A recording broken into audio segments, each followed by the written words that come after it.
Bien, buenas tardes a todos. Vamos a buscar en nuestras Biblias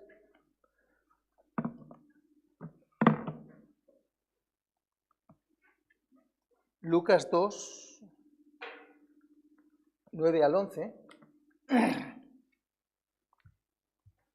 Y vamos a buscar también, sin perder ese pasaje, 1 Timoteo 1:15. Lucas 2, 9 al 11 y 1 Timoteo 1:15.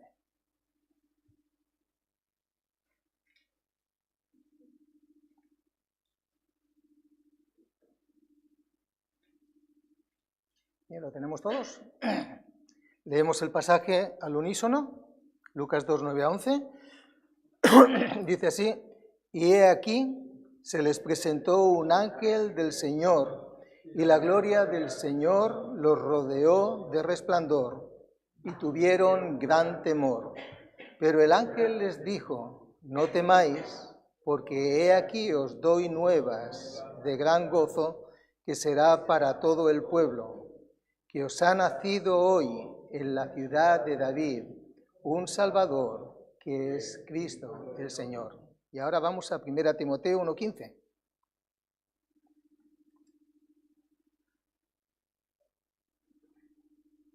Bien, todos juntos.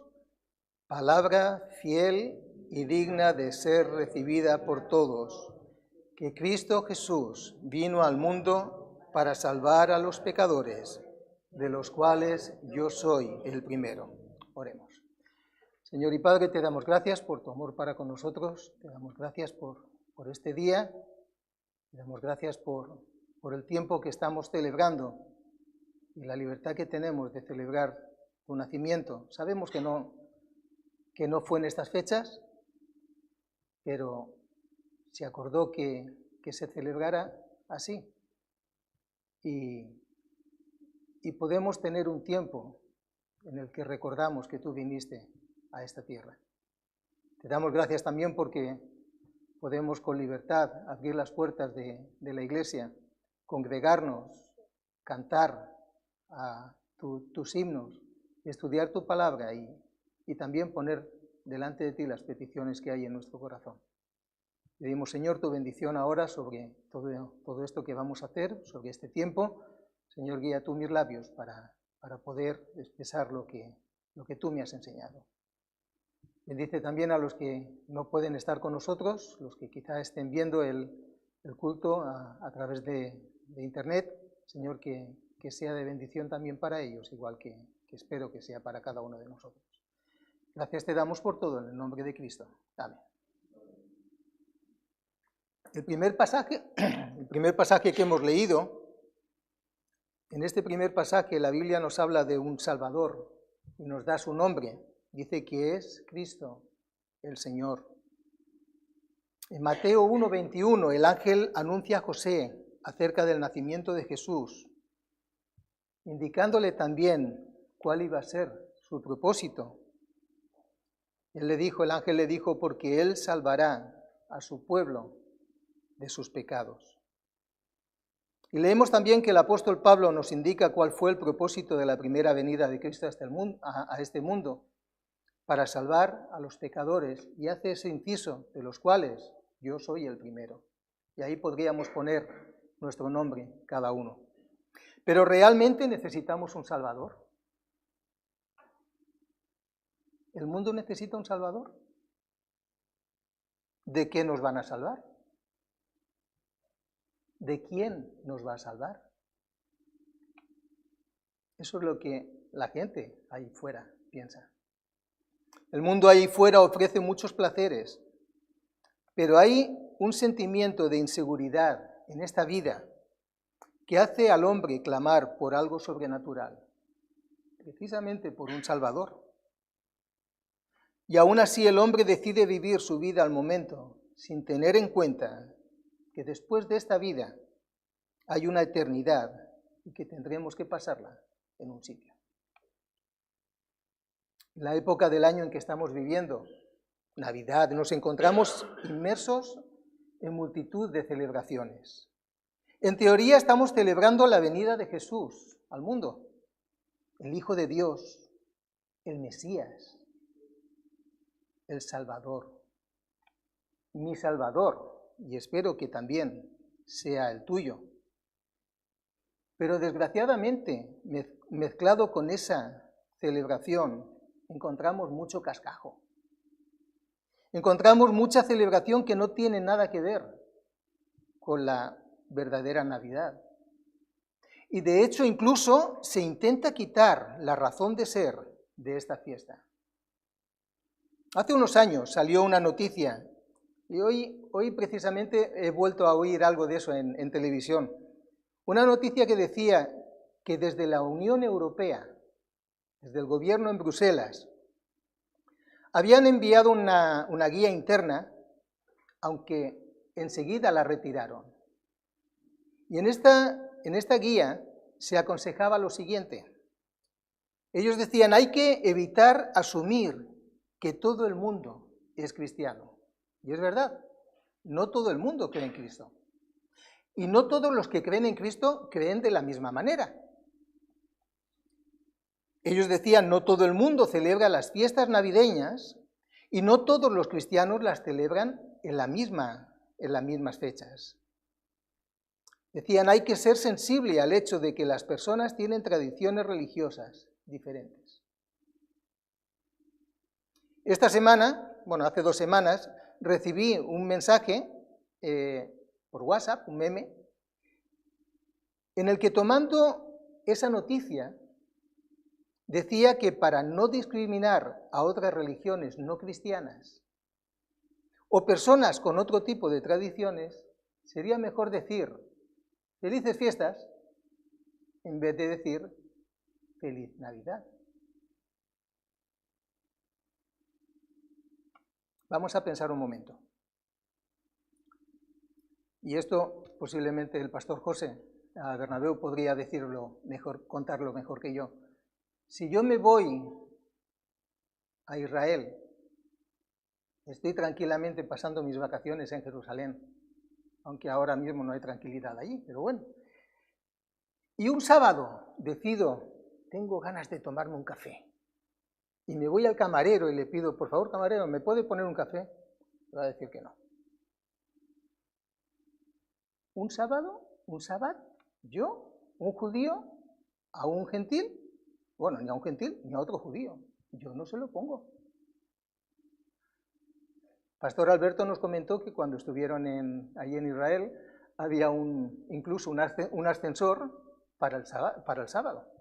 Un ascensor que estaba continuamente subiendo y bajando y parando en cada planta para que no tuvieras que trabajar y darle al botón. Y nadie se escandaliza de eso. Va un musulmán, va a Egipto, a Jerusalén, y no se molesta por eso. Va un budista, y no se molesta por eso. Va un cristiano, y no se molesta por eso. A lo mejor sí se molesta, porque no le pongan el café. Si yo fuera a Marruecos o fuera a Arabia Saudita, invitado por una familia musulmana, y fuera en la época del Ramadán, olvídate de comer, de tomar el desayuno a las 7 de la mañana, de comer a las 2, se come por la noche, cuando se puede comer. Y nadie se molesta por eso. Y nosotros resulta que queremos ser mejores que ellos y hasta queremos, para no ofender a otros, pues eso, felices fiestas en vez de decir feliz Navidad. No, lo siento, yo estoy celebrando la Navidad. Esta época, aunque no son las fechas realmente de cuando nació Jesús, no me importa, pero en estas fechas yo celebro la Navidad. Y mi saludo o mi despedida para contigo es feliz Navidad, porque es lo que deseo para ti. La Biblia nos habla de este Salvador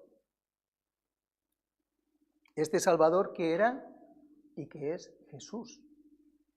Jesús es, en primer lugar, el Salvador prometido. Prometido, en primer lugar, por Dios mismo. En Génesis 3, 14 y 15 leemos, y Jehová Dios dijo a la serpiente, y pensad un momento, imaginaos a Dios, ¿os habéis imaginado cuando quieres decirle a alguien algo, enfatizándolo mucho, que le haces así? ¿Vale? Pues imaginaos a Dios diciéndole a la serpiente esto. Por cuanto esto hiciste, maldita serás entre todas las bestias y entre todos los animales del campo. Sobre tu pecho andarás y polvo comerás todos los días de tu vida. Y yo pondré enemistad entre ti y la mujer, y entre tu simiente y la simiente suya. Esta te herirá en la cabeza y tú le herirás en el calcañar. Ya desde el huerto de Edén, después de que el hombre pecara, Dios prometió un Salvador. Lo tenemos ahí. Pondré enemistad entre ti y la mujer y entre tu simiente y la simiente suya. Esta te herirá en la cabeza. Dios mismo proveyó la manera en que el hombre podía reconciliarse con su Creador. Y a partir de ese momento, toda la Biblia apunta hacia Jesús.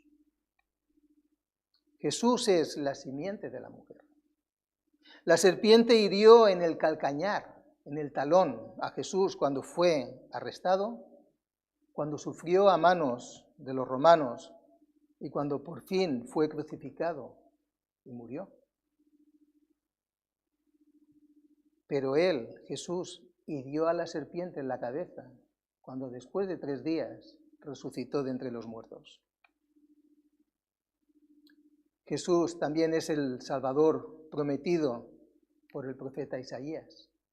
En Isaías 62:11 dice, he aquí que Jehová hizo ir hasta lo sumo de la tierra. Decid a la hija de Sión, he aquí viene tu Salvador, he aquí su recompensa con él, y delante de él su obra. En segundo lugar, Jesús también es el Salvador nacido. Gálatas 4:4 nos dice, pero cuando vino el cumplimiento del tiempo, Dios envió a su Hijo, nacido de mujer y nacido bajo la ley. Dios tiene su tiempo. Y el tiempo de Dios no es igual que el tiempo nuestro. Nosotros estamos deseando algo y el tiempo no corre. Pedimos algo al Señor y aunque decimos, Señor, que sea tu voluntad, pero por detrás estamos diciendo, pero que sea ya.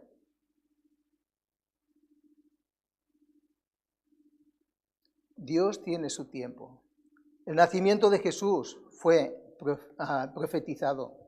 Isaías 9, 6, 7 nos dice, porque un niño nos es nacido, hijo nos es dado, y el principado sobre su hombro. Y se llamará su nombre admirable, consejero, Dios fuerte, Padre eterno, príncipe de paz. Lo dilatado de su imperio y la paz no tendrán fin. Sobre el trono de David y sobre su reino, disponiéndolo y confirmándolo en juicio y en justicia desde ahora y para siempre. El celo de Jehová de los ejércitos hará esto. El Salvador tenía que venir, como llegan todos los seres humanos a la tierra. A pesar de que su procedencia era el cielo, Jesús no vino como vienen los superhéroes en las películas, ¿vale? Él vino nacido de mujer, vino como un niño. Aún así, su concepción sí fue un milagro. Algo que hoy en día no somos capaces de entender. Con toda la tecnología que hay en este mundo, el hombre ha llegado a la luna, el hombre quiere quiere colonizar Marte. Si no lo entendí mal, esta semana en las noticias dijeron que el hombre había llegado al Sol a 6.000 kilómetros o a 6 millones de kilómetros del Sol, una barbaridad, pero había llegado una sonda a esa distancia y con eso ya consideraban que el hombre había llegado al Sol.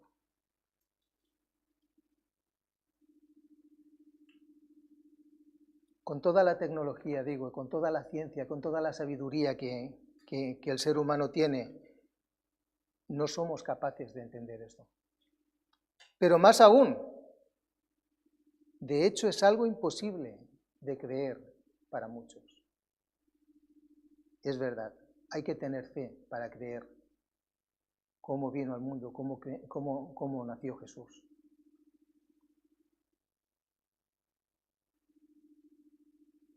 Siendo Dios, se encarnó en un bebé.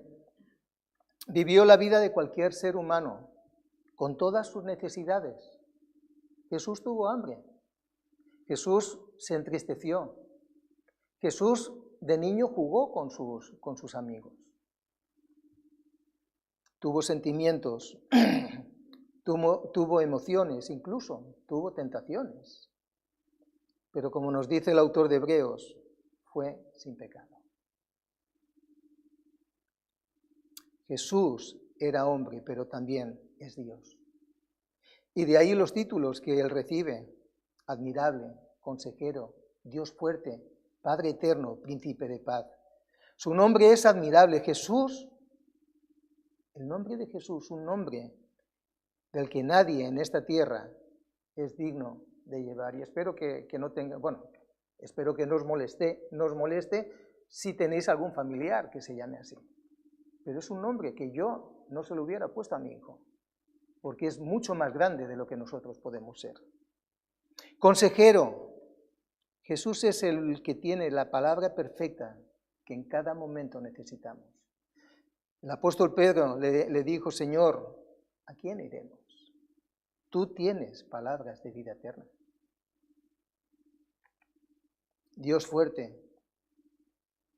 Colosenses 2:9 nos dice que en Él habita corporalmente toda la plenitud de la deidad.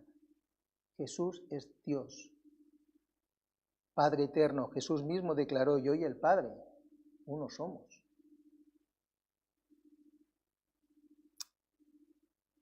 También dijo: creedme que yo soy en el Padre y el Padre en mí. De otra manera, creedme por las mismas obras. Y también dijo, orando al Padre, para que todos sean uno, como tú, oh Padre, en mí y yo en ti, que también ellos sean uno en nosotros, para que el mundo crea que tú me enviaste. A pesar de que esas declaraciones le podían costar la vida, Jesús no dudó en ningún momento en hacerlas, porque eran y son la verdad. Jesús es Dios. Príncipe de paz. Jesús vino a hacer la paz entre Dios y el hombre.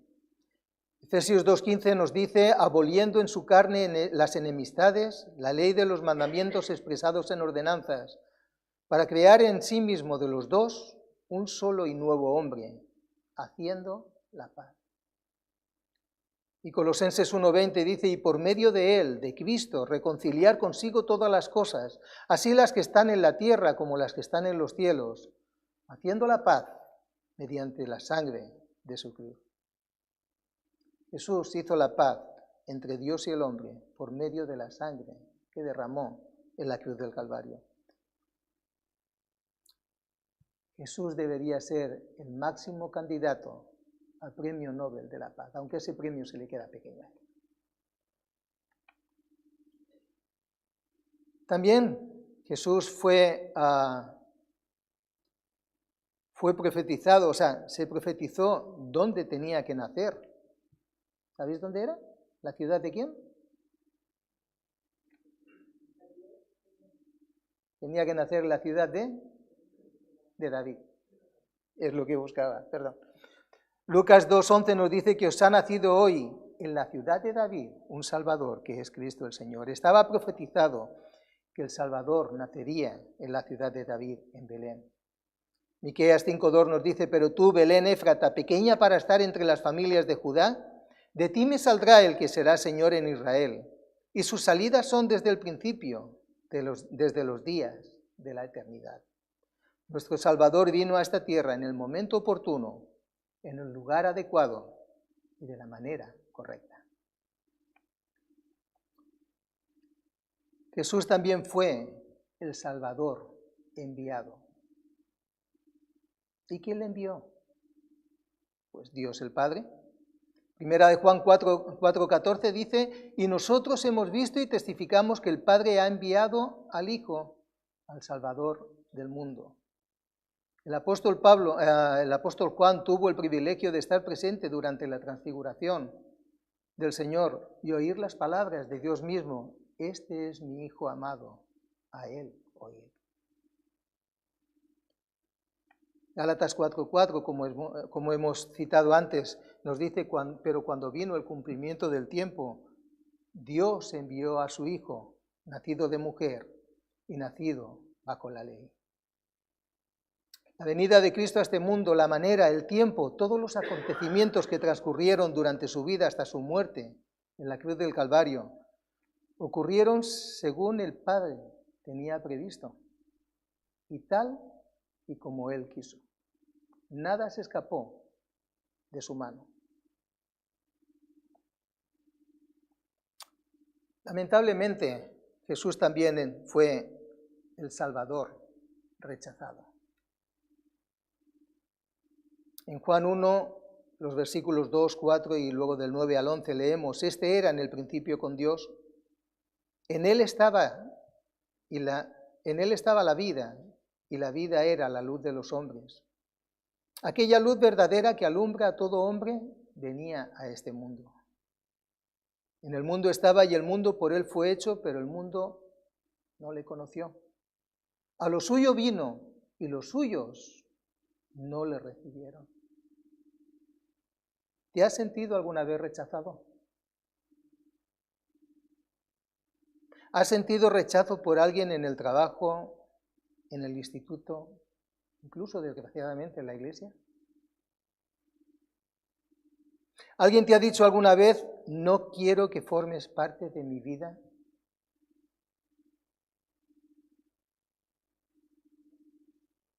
Jesús lo fue. Y aún así Él sigue tendiendo la mano a cada uno de nosotros diciéndonos, venid a mí, todos los que estáis trabajados y cargados, y yo os haré descansar. El que desecha a cualquiera de nosotros puede o bien perder la bendición de estar conmigo, de estar a nuestro lado, o bien ganar la tranquilidad de habernos perdido de vista, según sea el caso. Pero el que desecha al Salvador es juzgado. Juan 3, 18 al 20 dice, el que en él cree no es condenado, pero el que no cree ya ha sido condenado, porque no ha creído en el nombre del unigénito Hijo de Dios. Y esta es la condenación, que la luz vino al mundo y los hombres amaron más las tinieblas que la luz, porque sus obras eran malas. Porque todo aquel que hace lo malo aborrece la luz y no viene a la luz para que sus obras no sean reprendidas. El mismo Señor dijo, el que me rechaza y no recibe mis palabras tiene quien le juzgue. La palabra que he hablado, ella le juzgará en el día postrero. Parafraseando a Shakespeare, creer o no creer, ese es el dilema. El mundo prefiere no creer porque sus obras son malas.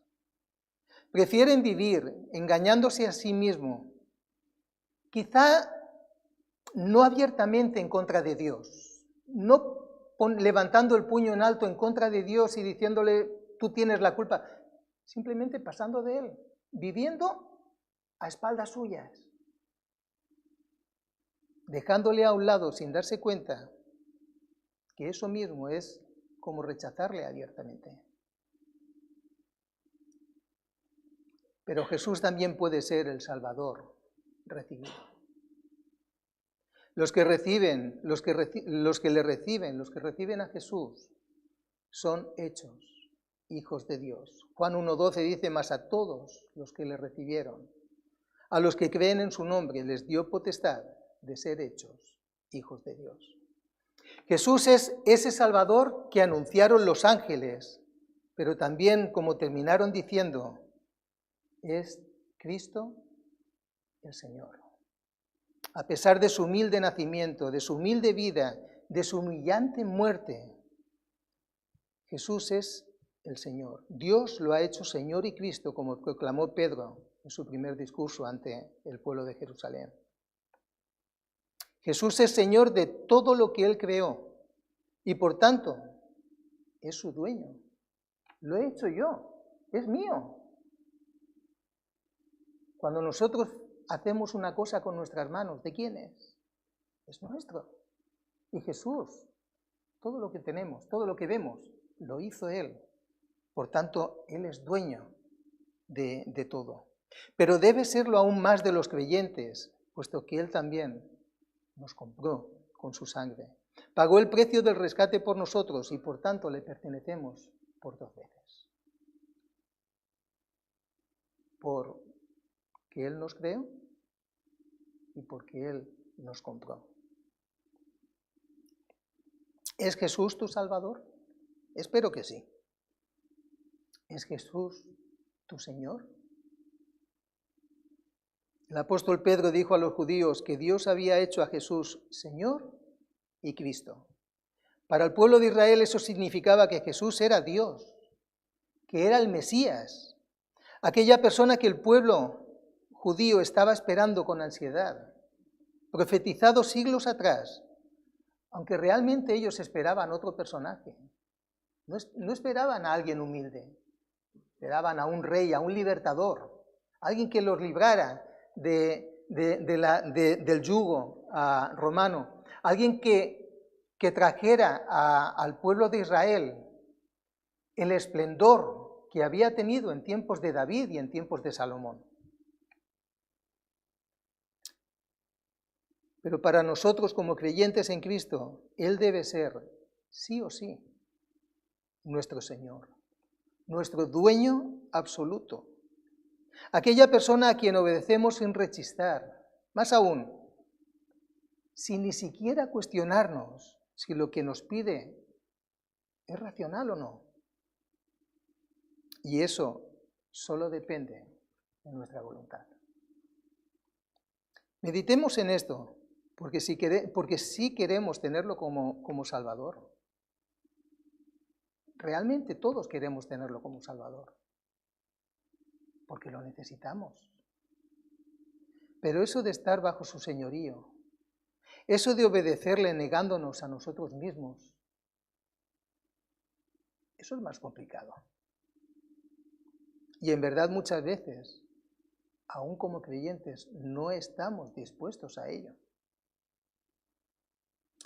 Que nuestra fe esté establecida en aquel que es más firme que una roca inmóvil, segura y permanente.